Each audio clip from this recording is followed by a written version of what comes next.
Man, this film was really a fish out of water.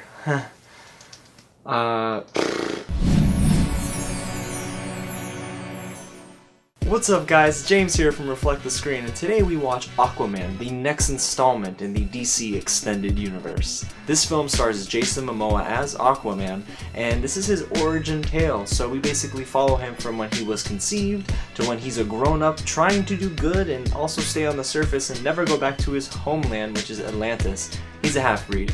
His mother, played by Nicole Kidman, was the queen, and his father, well, was a human.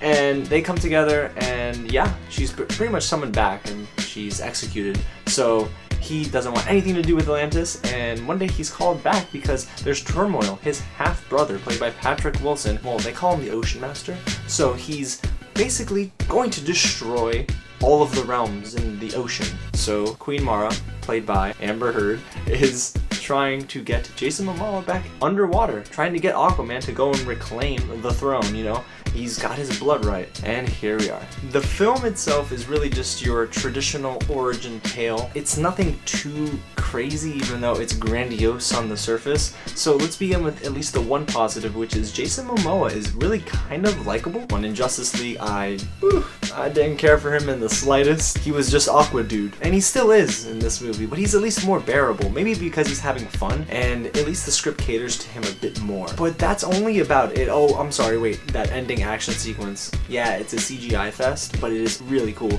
It is fun, and James Wan had just a great time directing all that action. It was basically rivaling Ready Player One's ending battle sequence, which was just a lot of stuff happening, but the CGI flowed together. So everything else is, it's mediocre. But hey, this is a mediocre film for a mediocre franchise. The DC Extended Universe has had a terrible run at things. The only bright spot is Wonder Woman, but the thing is, the worst part of Wonder Woman is better than the best part of Aquaman. So this film definitely suffers from an awful script. The dialogue is atrocious in this movie. Everything felt very cheesy, and that was the problem for me, is that it was too cheesy. I get it. This is not supposed to be a film that's gonna be groundbreaking, Oscar-worthy writing, but the film itself was just way too dumb, if that makes sense. Some of the things that were said were really cookie-cutter, including the villain, Black Mantis, who's not really a believable villain. I don't know. I couldn't buy it. The whole costume, I just couldn't buy it. It didn't really work for me. It felt more like this was something straight out of a toy box. And I get it. Superheroes are from a comic book, but Black Mantis didn't feel real to me, and it didn't really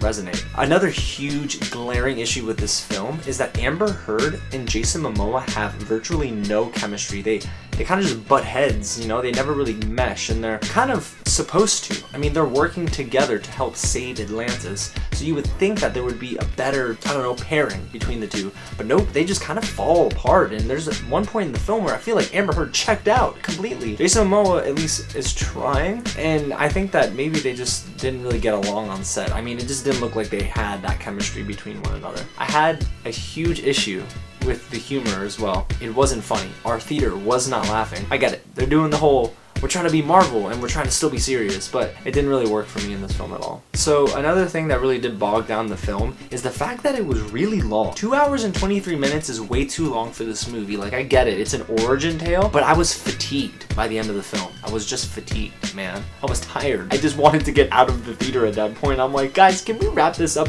please? Can we put a lid on it? Get it? Because, you know, do I have a water bottle around here? There it is. A lid.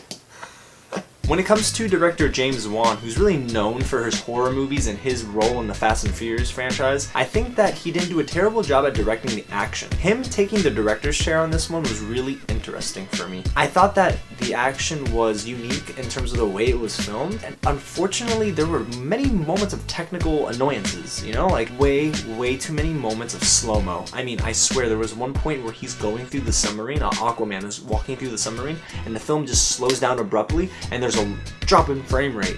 I'm like, how did you not see this, James? Come on, bro. Another thing James Wan really loved to do was a lot of those crazy hero moments. You know, the, yeah, I think I'm ready for the fight. Or the whole where they turn around and they're just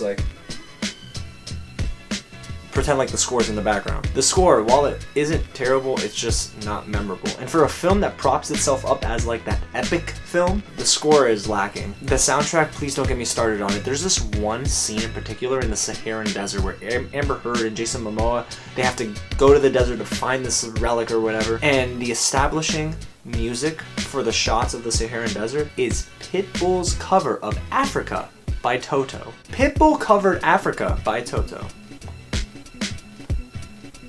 Goodness gracious, y'all. So overall, I think that Aquaman is really a film lacking heart and soul and anything unique. Everything was pretty generic and really just mediocre. So if you wanted to see something interesting from the DC Extended Universe, you're not seeing it here. So it leads me to believe that the DCEU is pretty much just dead in the water, man. So guys, if you enjoyed that review of Aquaman, which was spoiler free, you're welcome. Go ahead and subscribe to Reflect the Screen. Hit the little bell so you can get notified every time I upload a review. Hit the like button if you enjoyed it, and comment below when you see the film and let me know what you think about the movie. And hey, if you want to see more content from Reflect the Screen, please follow us, not only on YouTube, but on Facebook, Instagram, and Twitter. We're on every platform except for LinkedIn, because why would we use that? So hey guys, like I said, I'm James from Reflect the Screen, and thank you so much for watching.